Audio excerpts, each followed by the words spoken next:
নমস্কার বন্ধুরা, সবাই কেমন আছেন? আশা করি ভালো আছেন। আমিও ভালো আছি। আজকে আমি নিজে ভিডিও বানাচ্ছি। আজ একটা নতুন রেসিপি নিয়ে চলে এসেছি। রেসিপিটার নাম হলো ভাজা পুলি। ভাজা পুলিটা কীভাবে বানাতে হবে আমি সব কিছু এই ভিডিওতে দেখাবো। আপনারা প্রথম থেকে শেষ পর্যন্ত দেখবেন, তাহলে বুঝতে পারবেন।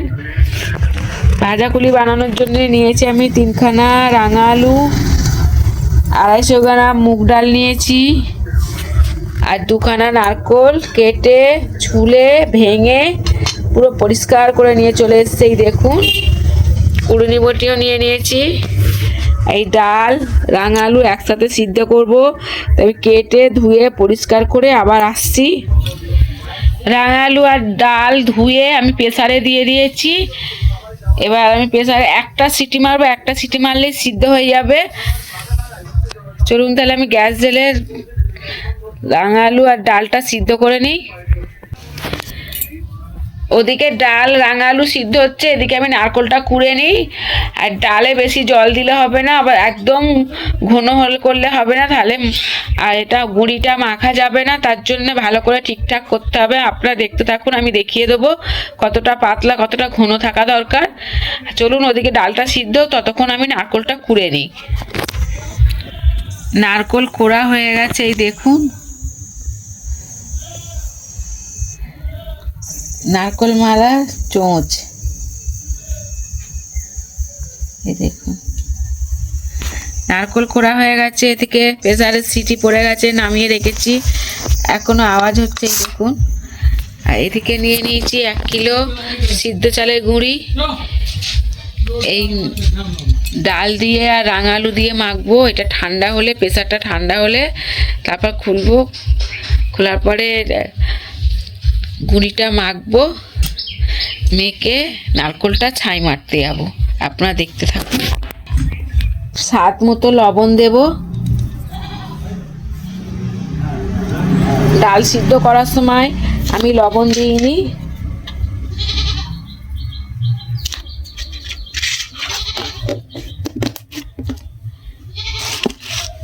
এবার লবণটা গুঁড়ির সাথে ভালো করে মাখিয়ে নেব।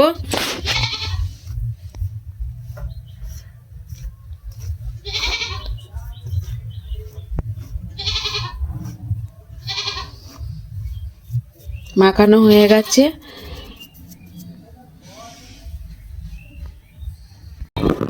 এবার অল্প অল্প দেব আর মেখে নেব।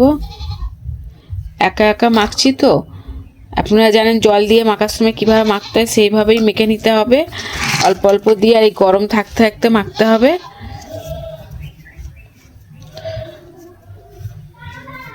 আমি এইভাবেই পুরোটা মেখে নেব। মেখে নিয়ে আসছি, এক হাতে ফোন ধরে মাখতে পারছি না। খুব শক্ত করব না, আমার খুব নরমও করব না, মিডিয়াম করে মেখে নেব। ভালো করে মেখে নিয়ে আমি আসছি। বন্ধুরা এই দেখুন মাখা হয়ে গেছে।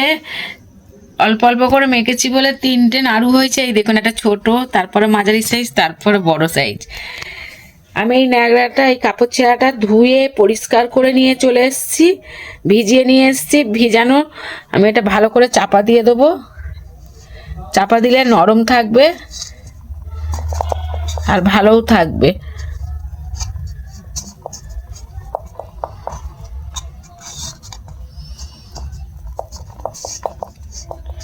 আপনারাও যখন গুঁড়ি মাখবেন এইভাবে চাপা দিয়ে রাখবেন। কোনো কাজ করার জন্য হয়তো উঠবেন, তার আগে এভাবে চাপা দিয়ে রাখলে গুঁড়িটা ফেটেও যাবে না, আর পিঠেগুলো সুন্দর হবে। আর ভিজিয়ে নেবেন, অবশ্যই কাপড়টা ভিজিয়ে নেবেন। দেখেছেন? এবার আমি চাপা দিয়ে দিচ্ছি। চলুন এবার নারকোলটা ছাই মেরে নেবো। নারকোলটা ছাই মারার জন্য গুড় নিয়েছি, পাটালি গুড়, দেখিয়ে দিচ্ছি আমি। এই যে 400 গ্রাম আমি পাটালি নিয়ে নিয়েছি। পাটালিটা প্লাস্টিকের মধ্যে রেখেছি, আমি কুড়বো না। আমি ছোট নোড়া নিয়ে নিয়েছি, এই নোড়া দিয়ে একটু ভেঙে নেব ভালো করে।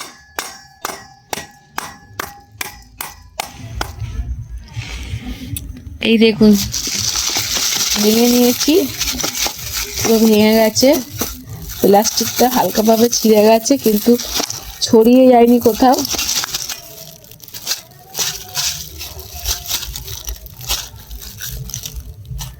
চলুন তাহলে এবার আমি নারকোলটা ছাই মেরে নেবো। কতটা গুড় নিয়েছি দেখেছেন। পাটালি নিয়েছি 400 গ্রাম, 420 গ্রাম আছে পাটালিটা। চলুন তাহলে এবার আমি ছাই মেরে নেব। উনুনটা ধরিয়ে দিয়েছি বন্ধুরা, এই দেখুন।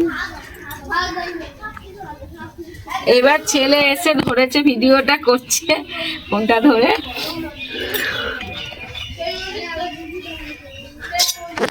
উনুন জেলে দিয়েছি, নারকল দিয়ে দিচ্ছি নারকল ছাই মারার জন্য।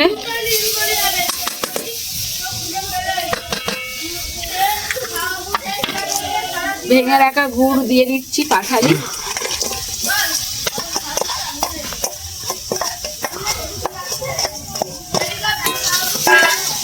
ভালো করে নেড়ে ঝেড়ে ছাই মেরে নেব। যত মিষ্টি বেশি হবে তত ছাই মারাটা ভালো হবে।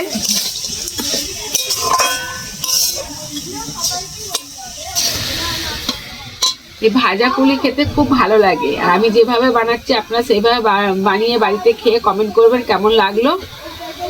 আর সবসময় তো হবে না, এখন ঠান্ডা চলে যাচ্ছে আর খুব অল্প উপকরণেই হয়ে যায়, তার জন্য ঝটপট করে বাড়িতে বানিয়ে খেয়ে নিন।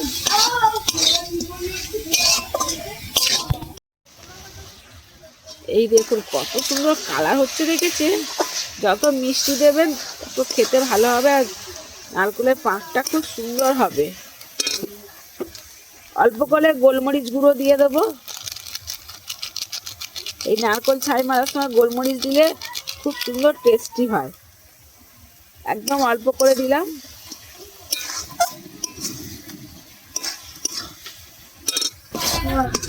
এই দেখুন নারকেল ছাই মারা হয়ে গেছে, পাকটাও ভালো এসছে। গুড়ের বাটিতে আমি তুলে নেব।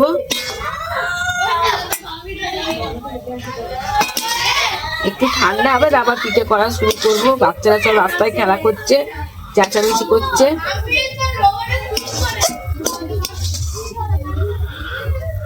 এবার পিঠে তৈরি করা আর তেলে ভাজা।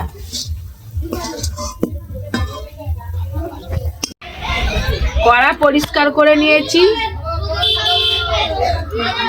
আমি সাদা তেল দিয়ে দিচ্ছি পিঠেটা ভাজার জন্য। 250 গ্রাম সাদা তেল দিচ্ছি। তেলটা গরম হোক, ততক্ষণ আমি গিয়ে পিঠেটা তৈরি করি। বন্ধুরা চলে এসেছি আবার। এই দেখুন কত সুন্দর গুড়িটা মাখা হয়েছে, দেখেছেন। এই না কাপড় ছেঁড়া চাপা দিয়ে রেখেছিলাম, অল্প অল্প নেব। খুব বড় করব না, আবার খুব ছোট করলে খুবই ভালো হয়, কিন্তু ছোট করব না। এই দেখুন লিকুইডটা তো এইভাবেই বানায়। আপনাদের দাদা ভাইও বসবে, বসে বানিয়ে দেবে।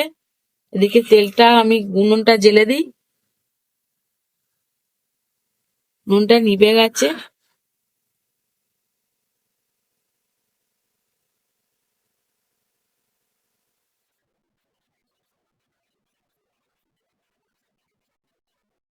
এই দেখুন একটা বানানো হয়ে গেছে। এই দেখুন একটা ভাজা কুলি রেডি হয়ে গেছে। এবার শুধু তেলে ছাড়বো। আমি উনুনটা জেলে দিই। এই দেখুন আপনাদের দাদা ভাই বানাচ্ছে। আমি এটা বানিয়েছি, আমার ছেলে এই দুটো বানিয়েছে, আপনার দাদা ভাই এই দুটো বানিয়েছে। এদিকে উনুন জেলে দিয়েছি।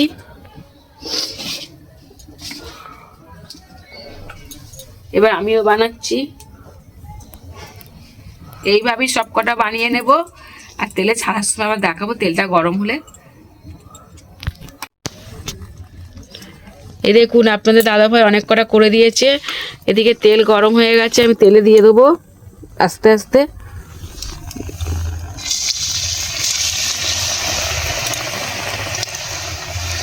প্রথমে 4টে দিয়ে ভাজবো,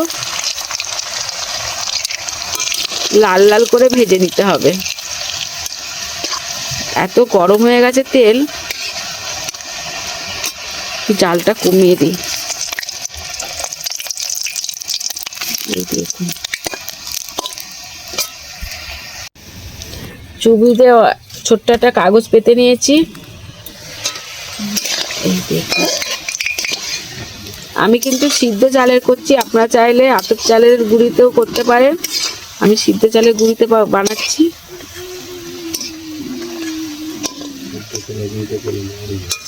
আতপ চালে করলে শক্ত হয়, আর সিদ্ধ চালে গুঁড়িতে করলে নরম হয়, আর খেতেও টেস্টি লাগে।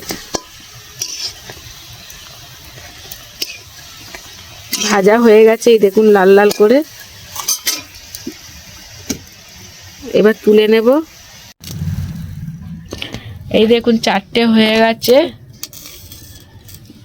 আবার ফের দিয়ে দেবো। এবার কয়েকটা বেশি করে দেব।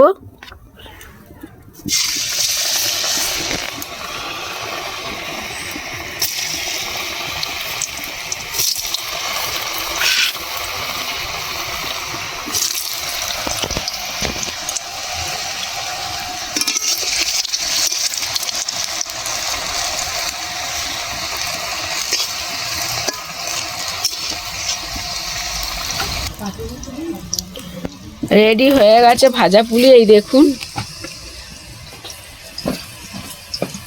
আমার ছেলেকে দেব, খেয়ে বলবে কেমন হয়েছে। ছেলেকে দিয়েছি, ছেলে খেয়ে বলবে কেমন হয়েছে ভাজা পুলি। বাবা খা, খেয়ে বল কেমন হয়েছে।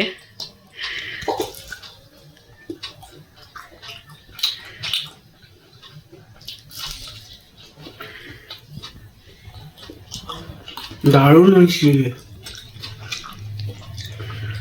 পিঠে পুরটা দেখা একটু হেব্বি লাগছে খেতে। ওই দেখুন,